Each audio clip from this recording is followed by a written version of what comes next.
Okay. Bishop Nick writes, if you haven't seen it, do go and see the film Judy in the cinema.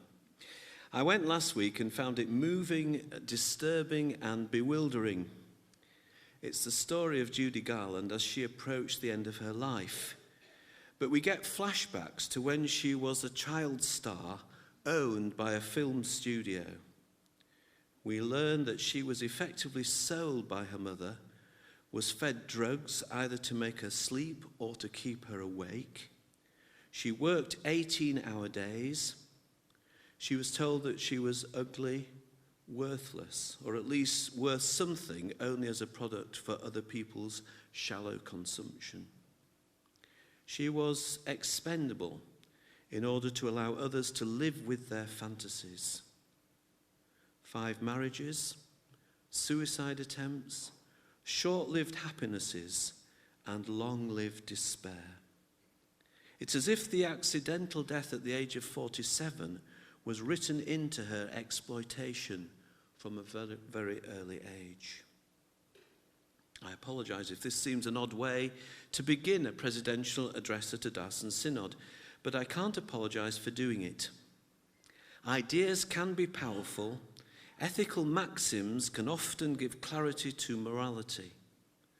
But story, fictional in novels and drama, or biographical in film and word, puts flesh and blood onto what can sometimes sound abstract, bringing to life the real experience and often tortuous wrestling of human beings.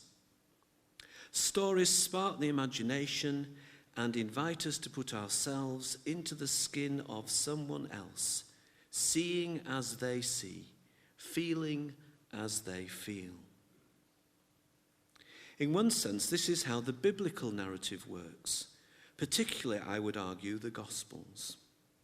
We start as spectators of an encounter, but move quickly into being participants in a drama.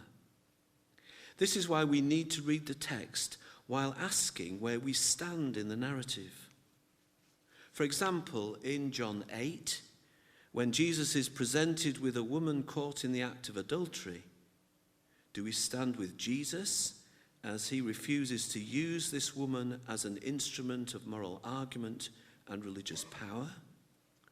Or do we stand with the men who, in their supposed moral purity, turn this woman into an object in their own games of legal self-justification? Or do we stand with the woman, helpless to change events, powerless to challenge her own exploitation, subject to the habitual sexual denigration exercised by religious men?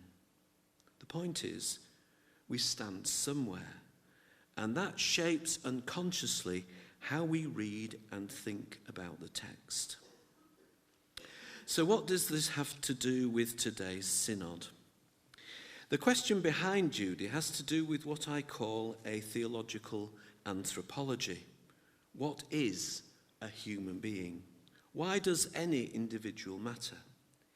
Even if the image of God in them is marred and distorted horribly, who do we say they are? And what do we think they are worth? And if we say that every human being is infinitely valuable because of their having been made in the image of God, then how does that conviction, that judgment, shape my behaviour towards them?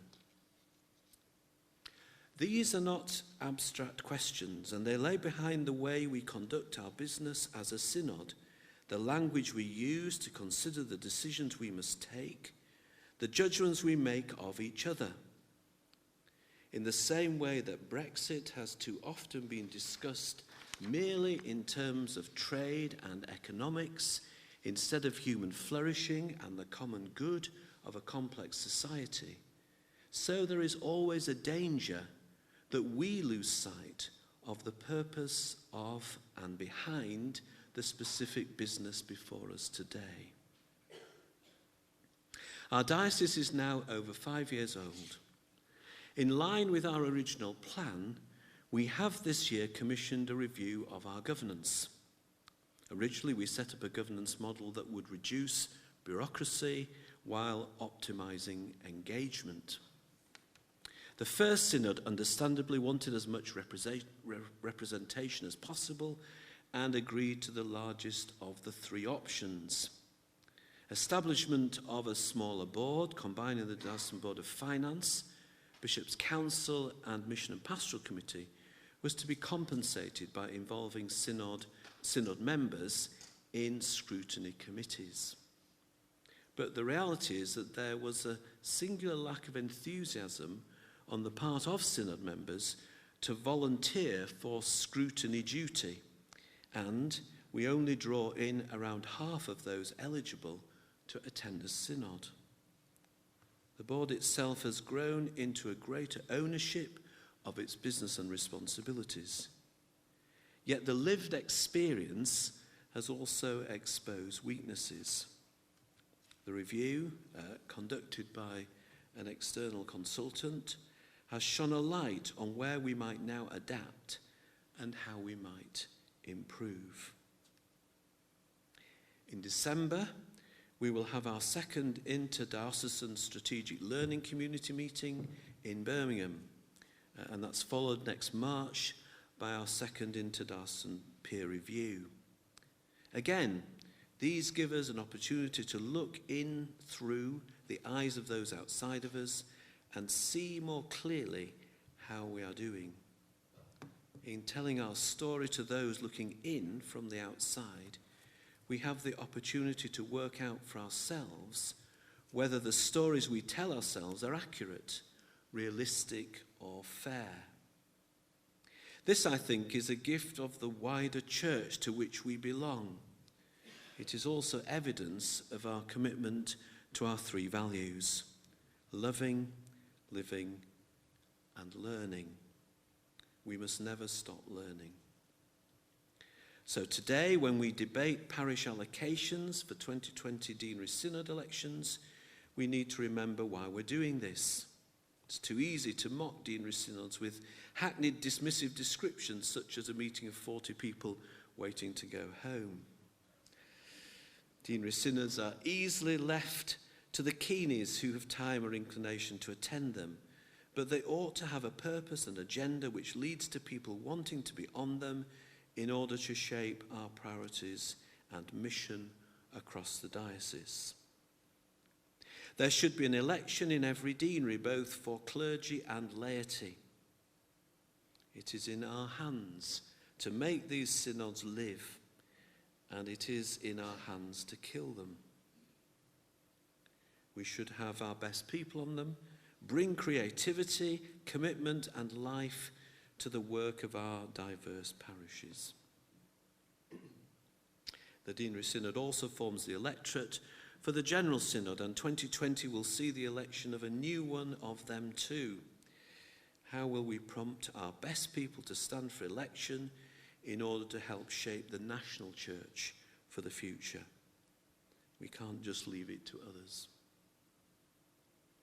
One of the things our parishes complain most about is the bureaucratic load and the difficulty of attracting people to fulfill roles such as honorary treasurer.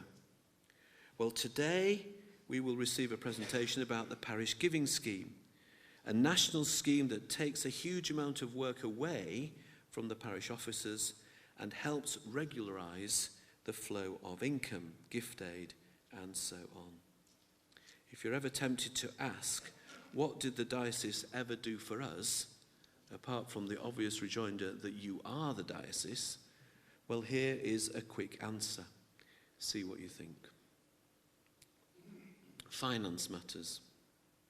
The Archbishop of Canterbury once described a budget as theology in numbers. I think he was right. Our budget says in numbers what words will tell us are our real priorities, what we think our real mission is all about. With the recruitment of Jeff Park as Chief Financial Officer and Irving Warnett as the independent chair of the Finance, Assets and Investment Committee, we have seen a massive improvement in the flow of financial information and in our confidence to tackle the deficit we discovered a couple of years ago. Much has been done already to tackle this, and the proposed budget demonstrates it. Prudence and discipline have to be a means to investment and growth if our mission is to be fulfilled and our ministry resourced. Key to this is collection of the parish share, which is not coming in at a rate that enables our ministry to be sustained at its current level. That statement is not the end of the matter, but the opening of a conversation about realism and consequences. I also happen to think it is a very hopeful conversation. And what is the money for? Well, look at the remaining items on our agenda today. Children and young people, licensed lay ministry and the review of reader ministry, the mission of the church in contemporary society, safeguarding. It all holds together. This agenda is not simply a string of items thrown together so that we can tick boxes, but rather it covers a range of areas that are integral to any consideration of ministry and mission that goes beyond the notional and into the incarnational. We will have an opportunity at the beginning of next year to show our thanks to Debbie Child before she retires as Diocesan Secretary. We have got to where we are as a diocese largely because of Debbie and Peter Foskett. The detail is mostly unseen, so are the scars of managing change and making hard decisions. But Debbie has never lost sight of the bigger picture, the point of it all, and we owe her a huge debt, more anon. And this brings me back to the point where I began this address. If we choose to resource a safe church, equipped and confident for growth, in order to reach out to and help transform our communities in the name of Christ, looking at how we do ministry and mission on the ground, then we will face further choices as we prioritise. Our diocesan strategy is designed to help us do this in a deliberate and disciplined way. The toolkit used in every parish will make a reality of aspiration. But underneath it all will be this haunting, nudging, disturbing question: why bother? And the answer is to be found in our never losing sight in the detail of the bigger picture, the point of it all, that we, the church, might be the evidence in our world of what the light and life of God in Jesus Christ looks, sounds, and feels like. In a country fractured by politics, in which language has become violent and often debased, in which MPs and people in the public eye are routinely threatened and vilified, dehumanized in fact, we must pay attention to being a church open to the world, offering space for healing, truth, and reconciliation. It's easy to say. Our task is to do it, and our agenda is all part of enabling us to do that. In the name of God, Father, Son, and Holy Spirit.